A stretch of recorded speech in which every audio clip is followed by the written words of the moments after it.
Hello, guys. My name is Henny, also known as Humility J. Today, I want to create a sample video about applying for the Turkey Baccalaureate Scholarship. So I would divide this video into different phases. The first part is just to give us a hint about the general application process and some other required information. So, for a start, I would like to guide us through some of the basic scholarship requirements because I observe that a lot of students or applicants um, don't have enough information as regards that. So, first, I would like to share with us about information regarding the scholarship criteria.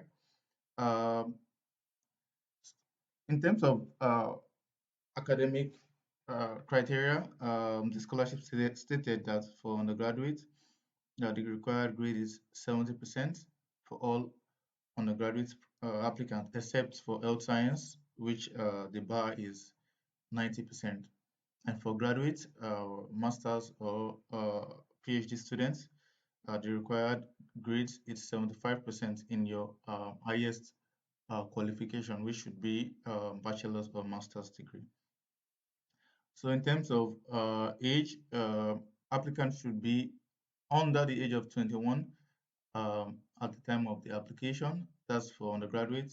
Masters should be under the age of 30, and PhD should be under the age of 35. And for research scholarship, under 50 years old, which are also highlighted in this aspect. The scholarship is open for to every country, with exceptions to Turkish citizens. And next, I would like to give us information about the evaluation process, which I believe is also crucial to your application process because it gives you like a scope or an overview of what to expect when preparing for the application. So for the first aspect, I would like us to go through the preliminary assessment. Yeah, for this side, maybe after all applicants have submitted their application and the deadline has been elapsed, the first thing the scholarship do is what they call scholarship screening. They filter out those that does not meet some basic requirements, such as uh, grade. Probably a student is required to provide 75% and they provide 74%. The scholarship criteria in most cases would filter out that application even without checking out some of the other application info. Also, age limit and other academic requirements. And then after an expert evaluation is done, that is probably after the first screening phase. I believe this first screening phase, more than half of the applicants are being disqualified because a lot of people submit their application without some proper documentation or not meeting the minimum requirement. So after that, they give out this application to evaluation experts that holistically view your application in terms of your academic status, your previous qualification, academic interest, career goals, consistency of preference. This is very, very important, and I would highlight it in the subsequent part of this video. And content of the letter or letter of intent and participation in social activities. So it is important to know that the scholarship is not just about your academic grade. It is a very it is an umbrella process that incorporates a lot of things. So your profile should be very good in all these aspects stated here.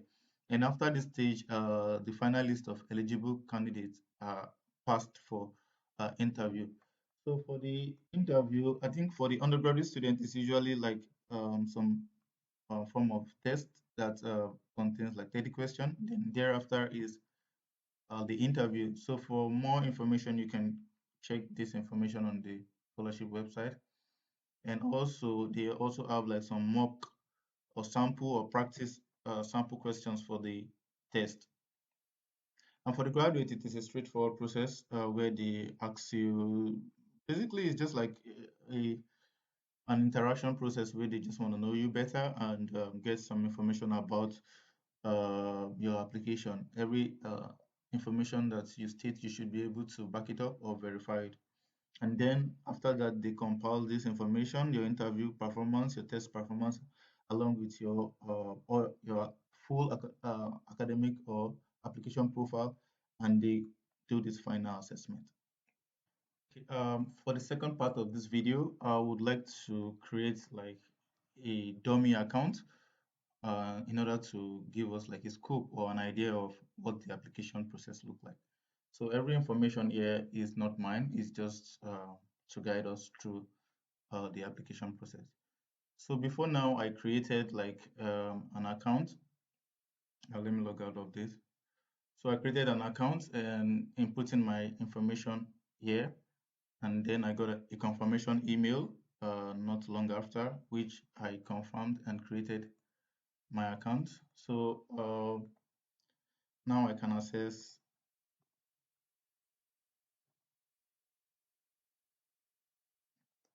my account. So basically, these informations are not mine. They are just for the purpose of this video. So I would just assume that I'm an applicant, probably from Kenya. I chose Kenya because I also want to see if I can also apply for the NAMA scholarship because it is only open for like some particular countries, including Kenya. So we'll just start the process by editing our basic information. Uh, we input our name. It's very important to input your name that aligns with those on your academic document or identification document. So you can also go with me as I go through this process. Uh, let's assume my nationality is Kenya and I was given birth to in Kenya. If you are giving birth to another country and maybe you have dual nationality, we can also state it here. So my place of birth, I just pick like a random place. My type of document, I would just pick a passport and I would input my passport number. Let's assume this is my passport number. My passport type, it varies from countries to country, but I will just put like standard. And then country code, I will just put like a random country code, then upload my passport, my international passport. So in this case, I would upload like a random document, a sample document, just for the application process. Now, this aspect of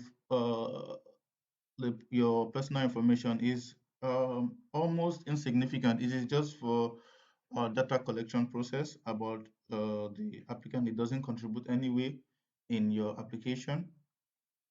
So even though Turkey is like 90% Muslim, the citizens are 90% Muslim, they don't discriminate about who or what religion or what ethnic group apply for the scholarship. So for the Turkey Butler Scholarship, you don't have to hide or lie about your religion. So it could be anything. It could be Buddha or anything, whichever religions you are, your ethnic group. I can maybe just pull this. You can pick your ethnic group, your ethnicity, wherever you come from. You can search it on this place. And if you have any form of disability, you should please indicate. So for now, I say I don't have this. And yeah, okay. The passport photo too. It is important to put a passport photo during your application. I also downloaded like some sample photos. Oh, this is not mine. I just got it from the internet. So,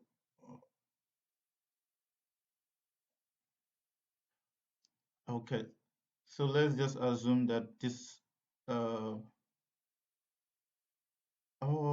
to go through this process again. So let me just quickly go through this process again. Uh,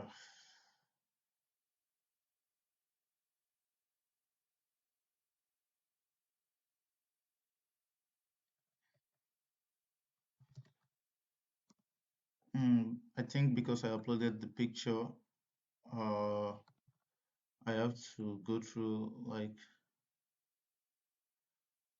this aspect again.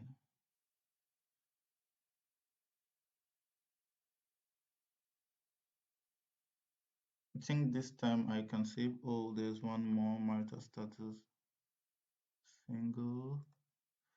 Yeah. So basically, we are done with the personal information process. So these are like my information.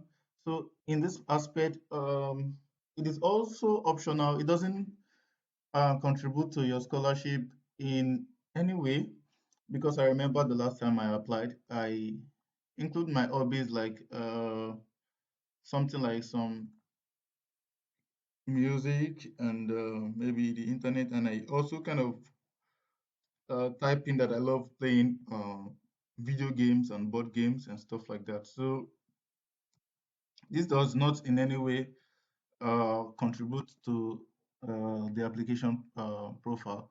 I know a lot of people would put like reading and do like a lot of something related to what they are not. Um, I believe it is also important to just kind of let the evaluation committee know who you are. This doesn't define your application. Most of the evaluation comes from your education and your letter of intent. So this is just like a data collection phase. I would skip the special talent. So this is like my family information. I was asked to provide my mom's name. So uh, I would just put like some random name, and they ask if my mother works or not. Let's assume my mother is retired. I will leave that place blank for now. And my dad's information. Let's assume that my dad's work. What institution is it? Does it work? It works in XYZ company.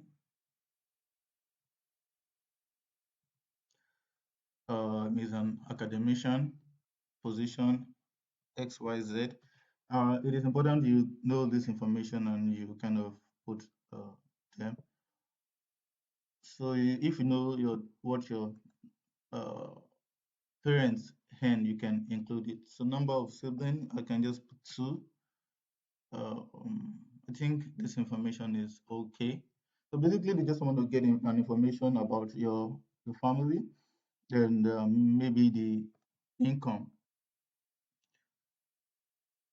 So basically, this is like the information about the family aspect.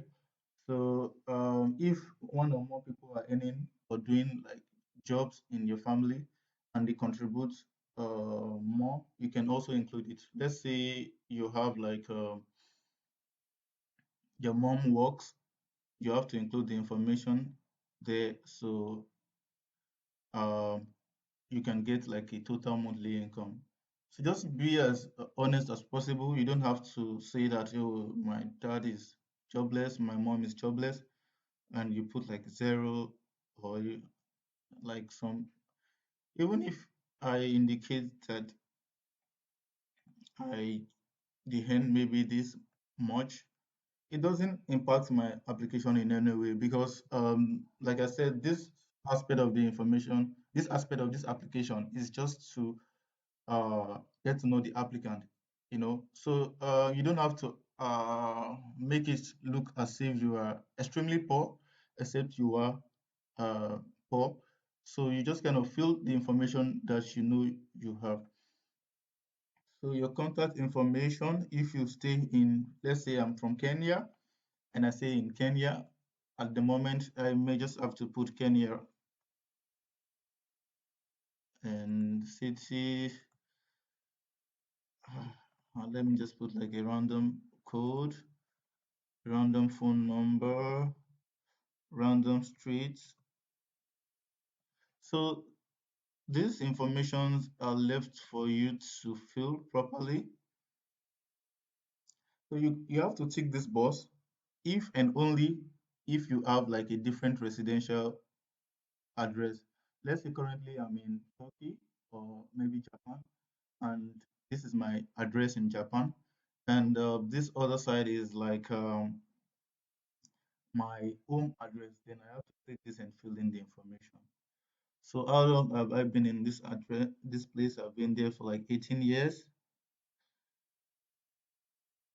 and you can just fill in your social media handles. It is optional, but you can fill it whichever one you have. So probably your Skype, your Facebook, whichever one. And yeah. So basically we're done with the contact information. For this first part, I'm going to fill in my application like I'm applying for undergraduate. So I wouldn't be filling any of this, the bachelor's degree and the postgraduate, the PhD. So for the undergraduates, these two are very, very much important, and this is optional. So for my country, the middle school for us is called like the junior high school. Um, I, I, I, I believe it varies from one country to the other. So I would maintain Kenya. I just hope I know their middle school grade. So it is important you put where you school. I just kind of choose like a random school. So at this point, I have completed, and let's say I completed my middle school in 2020 February. So it is also important we kind of fill in the right information in our academic document. In case they start looking through your profile, it is also always a red flag when there are discrepancies in your application. So let's say I graduated maybe in 2021. Please note that these are just like some random information. So the grading system varies from schools and countries. Um, let's say for my middle school, we use like an 100% grading system, and this is always available in your mark sheet or your high school transcript, where you kind of collate all your individual subjects. For example, you do like 5 subjects: biology, maths, physics, chemistry, and maybe uh, civil science. You have to collect your final score and the average grade of all these courses. For example, you have like 90 in the first one, you have like 85, 90, 70, and 90. You can, if your mark sheet does not indicate your total percentage, you can do like individual calculation and do like an average grade. It is also always important to do that. So let's say my university, my high school uses this grade, and my grade is 91.50. So let's say I had like 91.50. So this is like my middle school grade, and I would be asked to attach like a document. So I'm just gonna attach uh, like the same document just for the application process. So it is always important to apply a diploma. Your diploma is like your certificate. For example, in my country, like Nigeria, where I came from, we are usually given like a certificate and also like what we call like a testimonial. So it is important that you put like maybe the testimonial or whichever certificate you have here, and the transcript is your mark sheet or any document that indicates how your scores are being graded, that reflects your grade. So at this point, if I achieve anything significant, I can inform them. But for this process, I would just say no, and I save.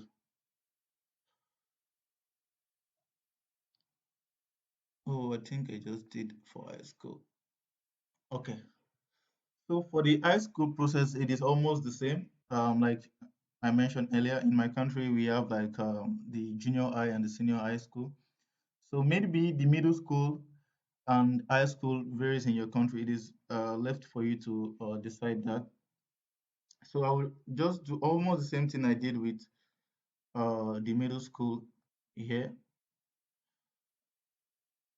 I would choose like a random school, field of education. Okay, education stage secondary education. And also in some countries, the middle school could also be maybe your primary school. So it really varies. So it depends on from it varies from country to country. So the status. Um, for example, a lot of people ask that they are in their final uh grade, they are in their final class. Can they apply? They don't have like their final transcript yet or certificate. Yeah, let's just go through this process. Let's assume that I'm yet to graduate. I would at least inform them of the date that I started. Uh, let's just assume pick a date, and I also have to provide them an estimated time of graduation. It is important to note that whichever estimated graduation date you are going to provide, it has to be um, a day or a particular date before the start of the scholarship. So you have to provide your graduation date before August 2024.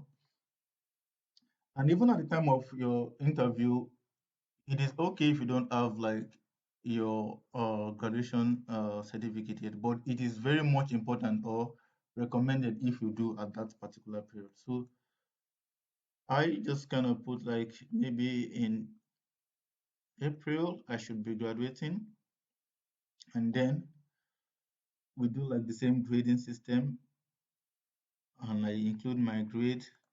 Let's assume I have like 100 in this place. And this time they just need your transcript. You could see the previous place they need both your certificate or your diploma and your transcript.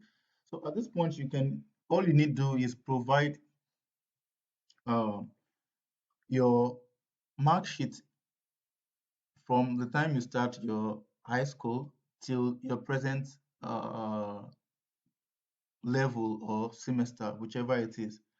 So the at the time of maybe your interview or when you finally get your final transcript, you can upload both your final transcript and your certificate. You can update the scholarship and be received.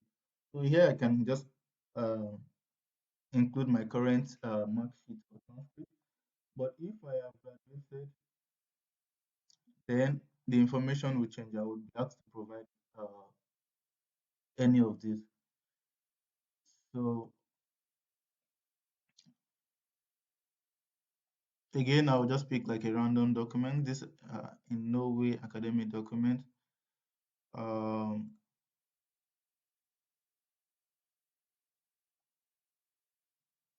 you can select yes or no if you've gotten like your matriculation result. But in this case, I haven't gotten. Or if you have like some special, maybe like the best students or some special award, you can also indicate here. Hmm. Okay, guys, I had to change the the screen recorder because I was having issues with the previous one. So, just a quick recap of uh, the educational information. I would like to quickly point out that this segment of the application varies from country to country. Like I mentioned earlier, middle school in some country may be primary school education or maybe junior high school, while in other countries the high school is just the senior secondary school or just like the whole secondary school, which consists of junior and senior together. So it is important to note this going forward. A lot of applicants are confused by the associate degree. From my experience, I would simply say that the associate degree is like a post high school or post secondary school degree, or usually it is like a diploma or certificate that is greater than high school certificate, but not up to a bachelor degree. So it is in between. In my country, Nigeria, for example, we make use of I can make use of the national diploma or any other higher certificate as my associate degree. The higher diploma can be gotten from maybe your polytechnic education or some form of formal education that is not equivalent to bachelor degree. So for both the graduate and the undergraduate students, the associate degree is not mandatory and it doesn't stop you from proceeding in further. But if you have like some other diploma or certificate that you would like to inform the scholarship board of, this is like the best place to put it. Otherwise, you can include it in the social activities and you can kind of explain it. But for the moment, the best place to put a diploma from an academic institution, recognized academic institution, is the associate degree. So for those that intend to apply for masters, it is important you fill out your bachelor's degree information, whether or not you've completed it and the time that you'll be completing it. Uh, Also, those that are applying for like a doctorate, a PhD, it is important for you to fill both this and this. A lot of students like the maybe the graduates always ask about this information. Uh, from my personal view, it doesn't kind of impact your bachelor or your master's or PhD application, even if you don't provide this. But I always believe in submitting a complete application. At least they can show like your uh, educational progression from high school to graduate level. So you can just at least provide some form of, even though it is like not as comprehensive as the undergraduate student, just provide some form of certification that you completed high school. And moving forward, it is important that I highlight this particular information for PhD students, that the scholarship stated clearly that if you're submitting any of your degree, diploma, or should I say research proposal to that are not uh, in English or Turkey, it is important that you translate it to English or Turkish and also notarize it. Without that, it is stated here that the application would not be considered. So it is important we also kind of read every instruction stated here in the application. So going forward with the language section, I will be quick on that. I will just quickly state that the language aspect, uh, your background or your ethnicity does not in any way affect your application. For example, you don't have much knowledge about English language or Turkish language, you can still go ahead and submit an application and you'll be considered. Because the most important thing about the Turkish scholarship is that you would always learn the Turkish for 1 year and you can apply to programs in Turkish even if you don't have any idea at the time of application. So maybe your English language or other language skills might limit you from applying to such program. But if you have like English language skills or you are a native English speaker, you can always indicate it here. Maybe English is your native language. You can indicate it here, and maybe you have like some other degree that you've obtained, maybe IELTS and others that you would like to state here. This is where you would likely attach it. But if you don't have at this point, it doesn't really matter. You can just indicate your English language, your Turkish language proficiency, and move on. So let's just assume that my basic language is Estonia, but I have also proficiency in English. So this is the best place to kind of put your other language, maybe French or English, whichever one. So maybe my second language is English, and maybe I took IELTS or TOEFL. I can indicate it here, but it is important to always state the date you obtain the certificate, and also your grade. Maybe I had maybe 6.5. Yeah, and it is most importantly to upload your a document to show for it. Without that, you can't save it. So because I don't have it, like a document, I would just go back to the original. So they also stated in this instruction that most Turkish universities offer their program in the home language, which is Turkish, and but there are some exceptions to that. Like some university offer their program in English, Arabic, or French. So if you are applying to universities or programs that require other languages, it is important to provide an international recognized certificate to prove your knowledge in that language. So a lot of students apply to English language programs without having those certifications. Well, from my experience, a lot of native speakers, like undergraduates and masters, do get programs in English language without having to submit IELTS or TOEFL or without French certificate.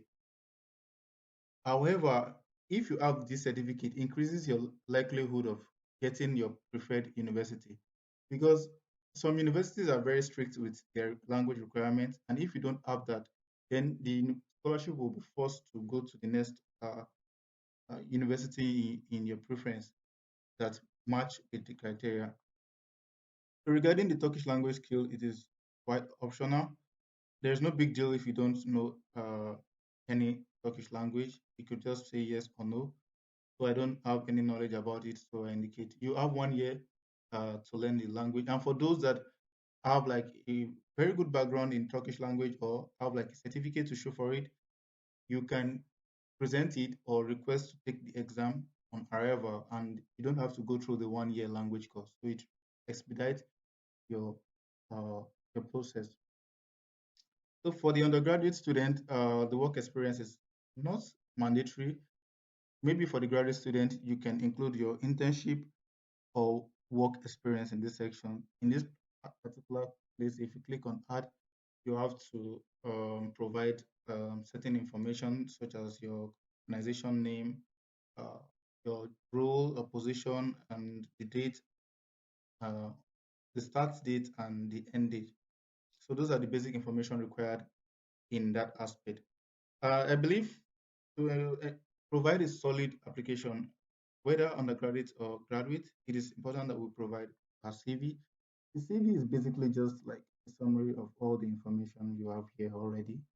So you can also inform the scholarship about certain information about you or certain skills or certification that you would like to mention in the certificate. So going forward, our next stop is the academic qualification. Like I mentioned, certain universities in Turkey, maybe for example, maybe their top rank school require some um, certification in some particular programs. For example, like the STEM students, maybe the uh, science-based students may be required to provide GRE. Business related student may be required to provide GMAT, and maybe the undergraduate SAT. I will state that these uh, certificates or documents are not mandatory, but it is important in boosting your overall application profile and also in getting your preferred university choice. Because if you choose maybe civil engineering at Istanbul University and they require IELTS and GRE, if you don't meet up with those requirements, there is no way the scholarship can fix you up with that school. So they have to go to an alternative that matches your profile. So that is why a lot of students, like I said, complain about picking a particular choice and ending up getting a particular university course. It is not the scholarship fault. It is the fault of the students or your inability to meet up with certain requirements. So in this place, you can uh, include any of those documents that you have. Maybe it is a SAT, maybe it is WAEC for West African students, maybe it is GRE or GMAT. You can include this information, but it is always important to attach a document to prove that indeed you have this document, or else you won't be able to save. So going forward, yeah, the social activity is also a crucial part of this application because the scholarship is not just about your academics, it's also about your social ability, your ability, because they want to build not just academicians, but also they want to build um, leaders, future leaders. So it is important to indicate if you have any social experience award or certification. I'll say this that one of the uh, things that helped my application when I applied 2 years ago was the fact that I was able to provide a lot of this social certification. Because your GPA, a very good GPA or grade is good, but also you can back it up with social activities. It is your social activities could come in any form. It could be like a religious certificate. Maybe you participated in a religious program or anything. You could include it and explain if you have the certificate. It could be a political, maybe in your high school or your university, you held political position, maybe the faculty president or anything, maybe the student,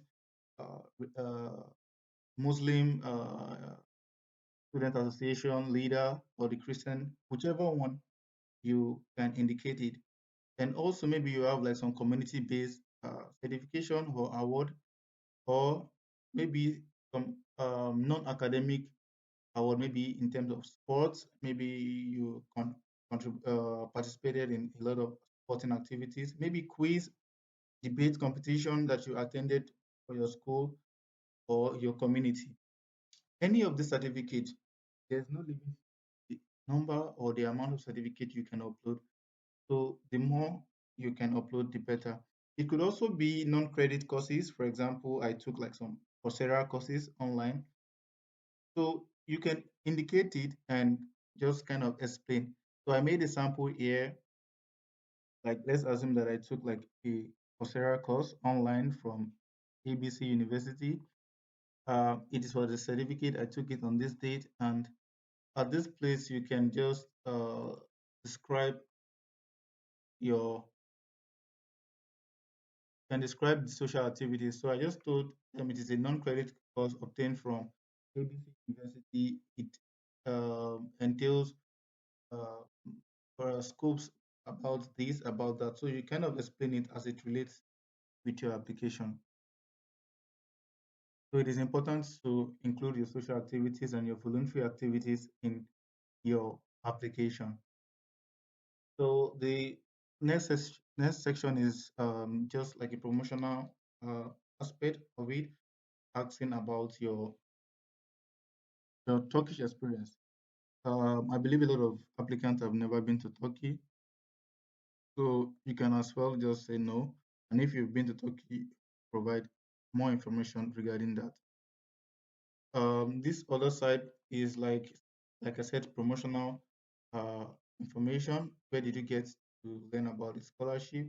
Maybe on social media. There's no big deal. You don't have to say, oh, education firm.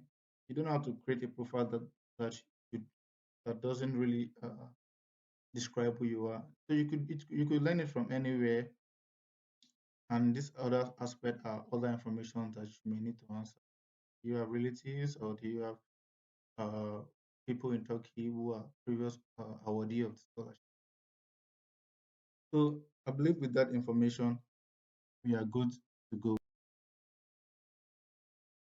And so for the undergraduate process, after completing all the information here, you can proceed to apply for the undergraduate program.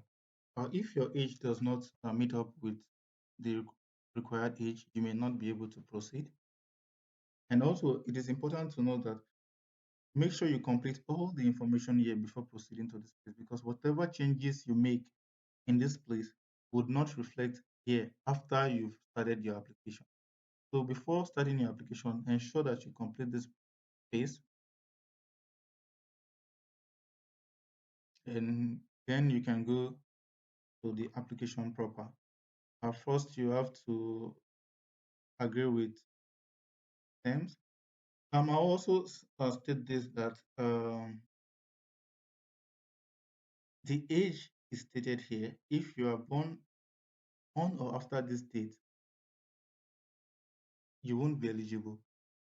So some people maybe provide a false information about their age online and submit a conflicting document.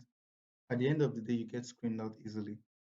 So these are the most important documents as stated by scholarship: your diploma or student certificate, your transcript, your mark sheet, your any form of ID, maybe passport, birth certificate, passport photograph.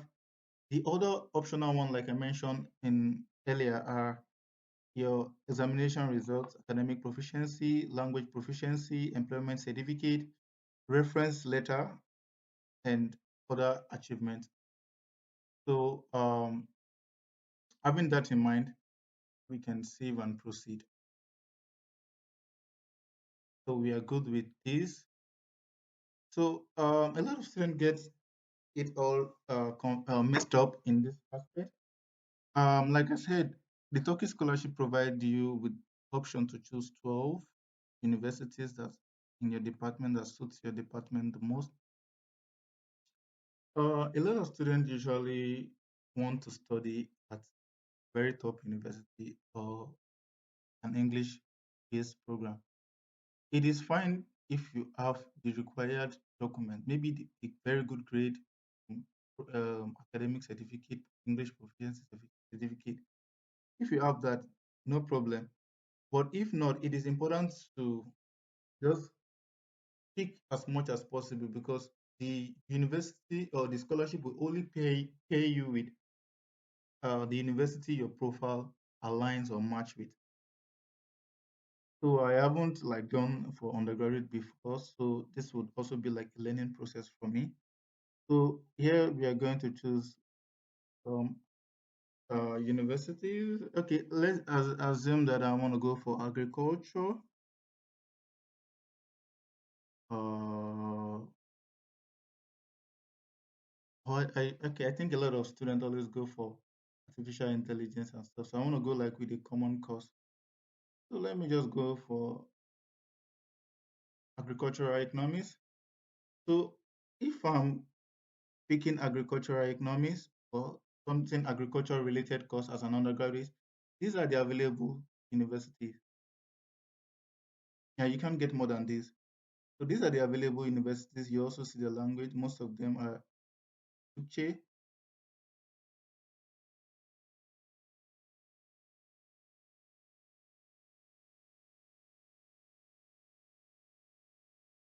Uh, so, for example, I'm going for uh, maybe another form of agriculture. So these are the available programs. And I will also state that it is important to always choose programs that are in the same scope. You can choose agriculture related programs and maybe you pick this, uh, this, you pick Ankara's, you save, and your next choice you go and pick chemical engineering. You could say that this one has like 30% English language. I will explain that later.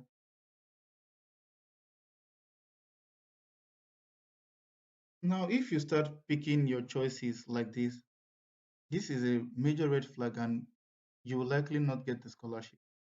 Because you have only one statement of purpose to write, and you have to structure everything around your scope of study.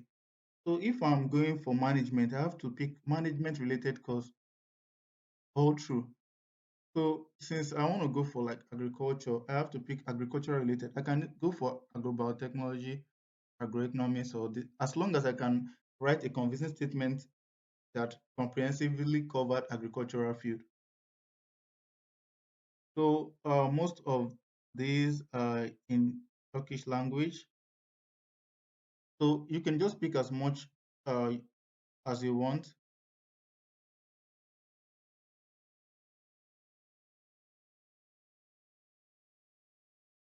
So for this one, I would just pick maybe uh, 3 to 5 universities.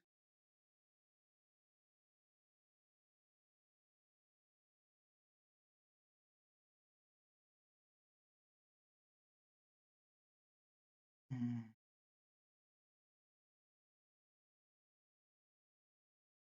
So there's also like this program. It is clearly stated it is taught in English. So there are some other programs that are taught like 30% in English and maybe the other part is in Turkish.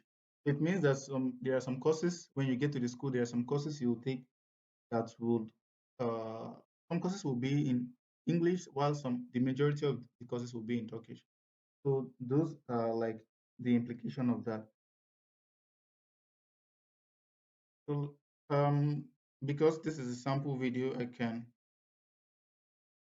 just go ahead and save. So it is also important you click this because I hereby agree to be placed in a different program than what I have chosen in case I find it necessary by. So the scholarship also have like the authority or the power to put you in any of your university preferential, even outside of this. Because like I mentioned, the scholarship also wants to spread students across Turkey. Not they don't want everybody to be stuck in one particular place, maybe Istanbul or Ankara. So they always kind of spread it regionally. So sometimes you see that, oh, I got this university choice and I didn't even list it. So this is one of the reasons this is here. You're agreeing to this. So you have to save,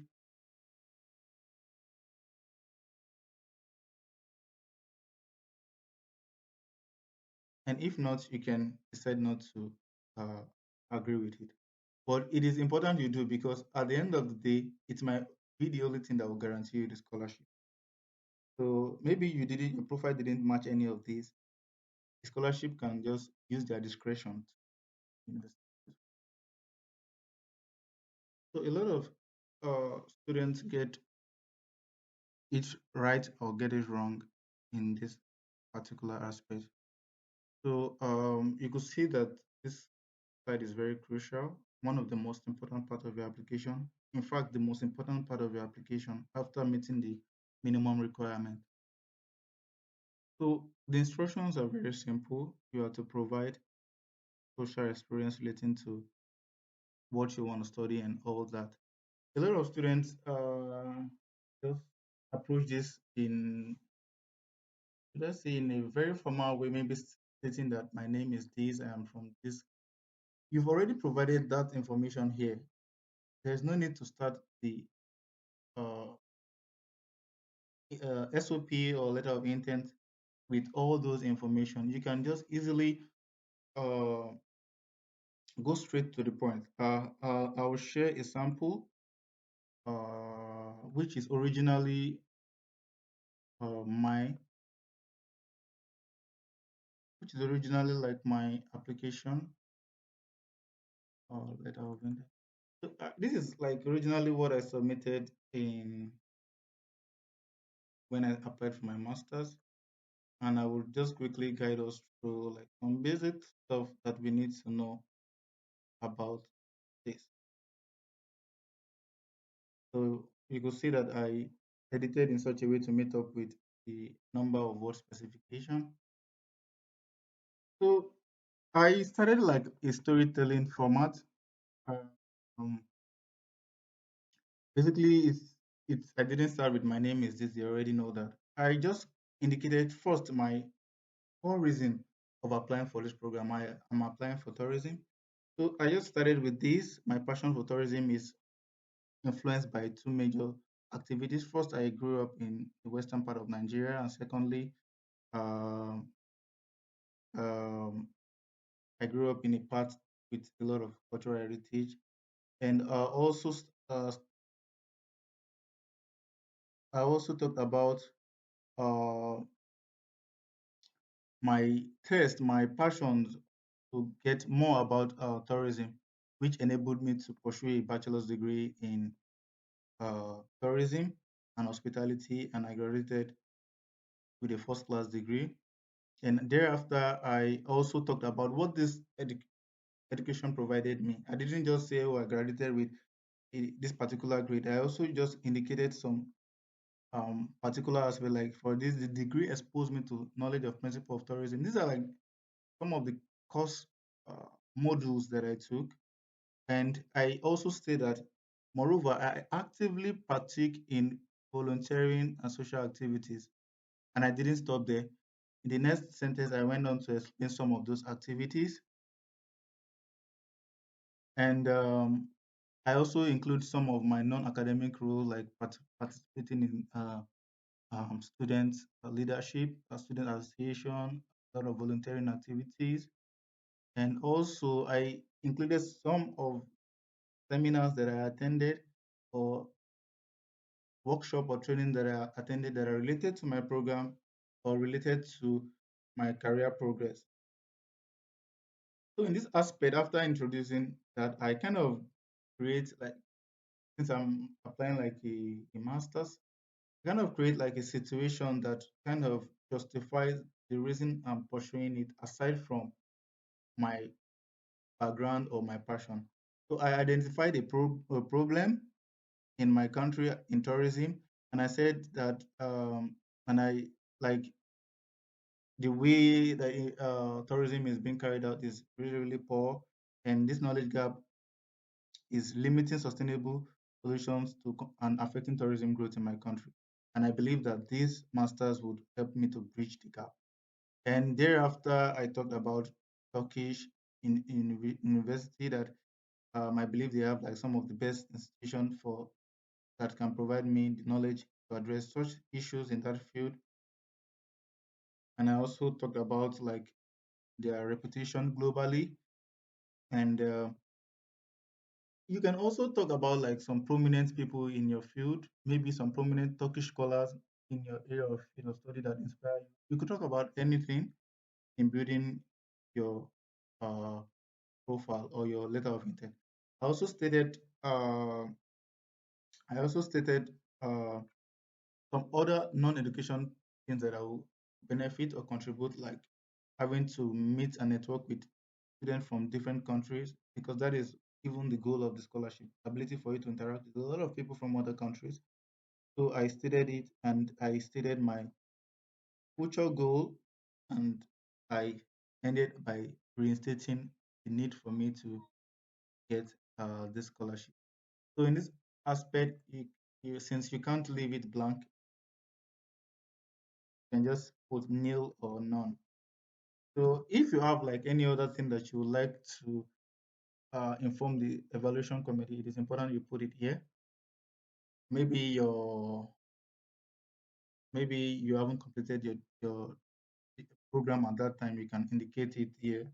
Just call their attention to it, or any other information that you deem important. So with that, we can just save. My interview location. Okay, let me just go, since I'm going started with Kenya. Let me go with Kenya. So Nairobi is the only available place. Yeah, like I said, this side is optional. Uh, and I go to the next phase. Yeah, this phase is quite important because compared to previous years, let me check. Compared to previous years, uh, ATB is increasing like the scholarship in terms of you can apply to more than one scholarship aside from the general scholarship.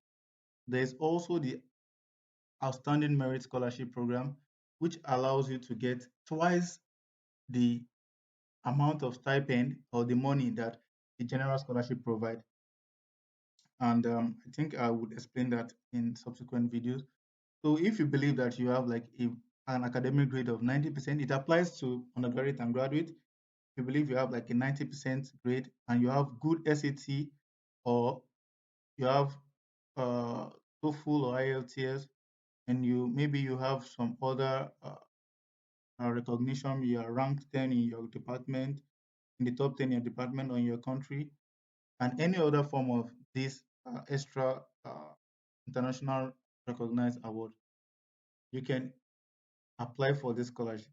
So I can just say yes, it is not a bill. You can apply to all of these as long as you meet the criteria. It doesn't affect your application in any way.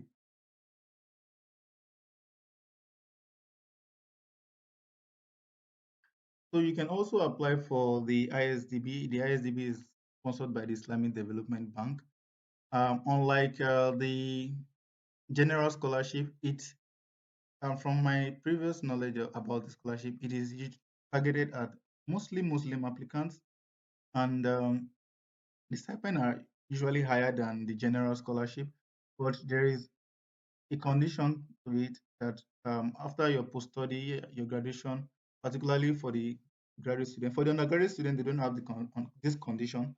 But for the graduate student, you are to repay 50% of your monthly stipend for a specific duration of time. So it is one of the conditions of the scholarship. If you want to go ahead with it, you can say yes. And the third one is this is also a new one. It is a NAMA Foundation. It is also like an organization that supports the Turkish government. So there are just only few countries that are eligible for this. That is why I included Kenya as my country of origin. So if you believe you meet with this, you can also search for this scholarship information. It is on the Turkish scholarship website. You can click on this and you can save. Okay,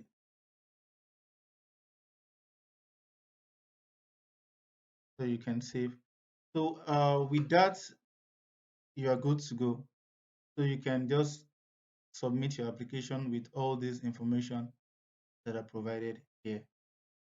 So I believe that addressed some of our concern, if not all. So I would quickly switch over to my other profile to uh, give like some guidance to graduate students. So for the graduate student, let me quickly just brush through this. Um, there are certain conditions that she may need to meet up with. For example, your educational profile. You could see in this place, I was able to fill in like I mentioned, the associate degree, like diploma I had, my bachelor's degree, and my master degree, because I'm applying for a PhD. So if you're applying for like masters, you have to provide your bachelor's degree, and if you're applying for a PhD, you have to provide your uh, master's degree. So without this, you won't be able to apply for the graduate studies. Yeah.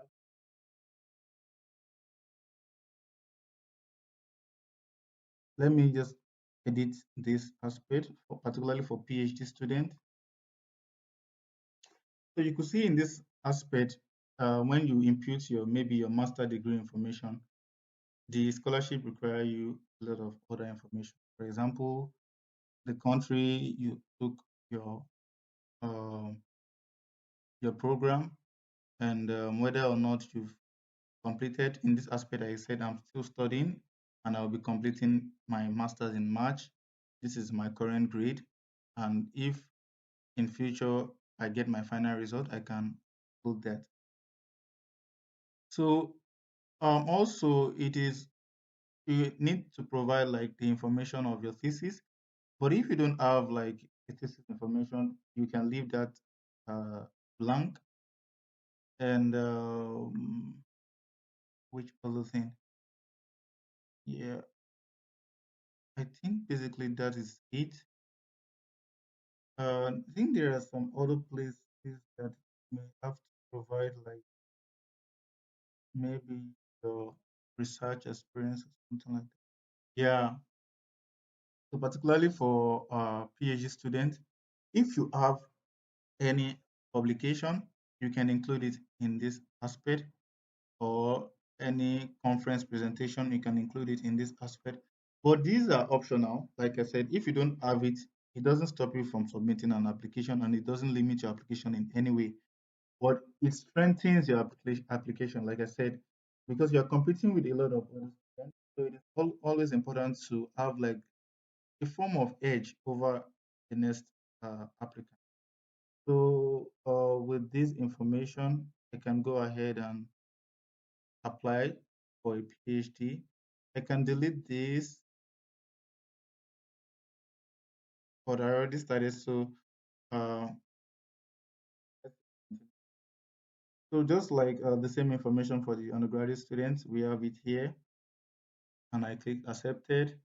My university preferences, your university preferences for masters and PhD students will be restricted to your previous degree.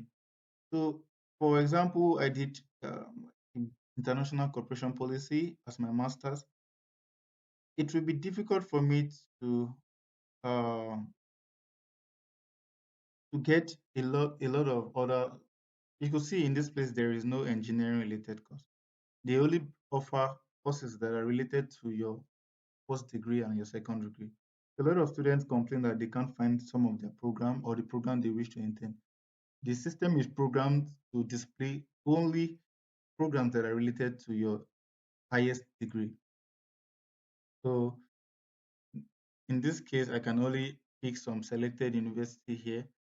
And in this aspect, compared to like the undergraduates that they only have like this letter of intent, you can just I fill in some information. For the PhD, this aspect is very important. For the masters, it is you don't have to fill it. It is optional. If you have like some form of research proposal, fine, you can put it. It kind of improve your chances, maybe in terms of maybe you want to do like a research masters or not. But for PhD, this is very, very much important. They even stated it here. So you have to fill this in English or in Turkish. So already, I believe every PhD student have like a research proposal. If not, you can source for some sample online. So you have to fill in this prompt.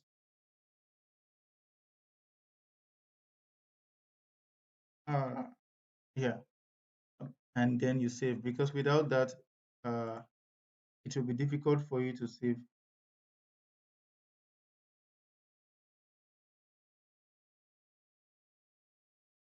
And I think for the masters and the PhD, it is important to provide a form of referee, particularly academic. If you are going for a PhD, for a master, you can provide both professional and academic. And generally, the scholarship said that this aspect is optional, but it helps your application if you can provide at least two recommendation from either your employer or your previous institution. So I think we already know what to do with these, and the same thing with, like I mentioned, the academic merit scholarship. You get twice of what an average student would get if you can provide, or if you meet up with any of this information. This is like the ISDB, Islamic Development Bank Scholarship. Um, Also, the Islamic Development Bank Scholarship, uh, because they don't have like a broader uh, course, or they don't have much course like the general scholarship itself. So because it is targeted at a particular segment of population. So it is the courses options are lesser. But I remember that I applied for the ISDB and the general scholarship like 2 years ago, and I was shortlisted for the interview for both of the scholarship. So you don't have to limit yourself. Even though I was a Christian, I went ahead to apply for this. So you can apply for this if you meet with the application process, and you can just save and submit. So basically, that is all. That if you have any question, you can message me on Facebook or drop a comment here. And thank you for listening. Also, you can subscribe. Maybe you can encourage me to do more videos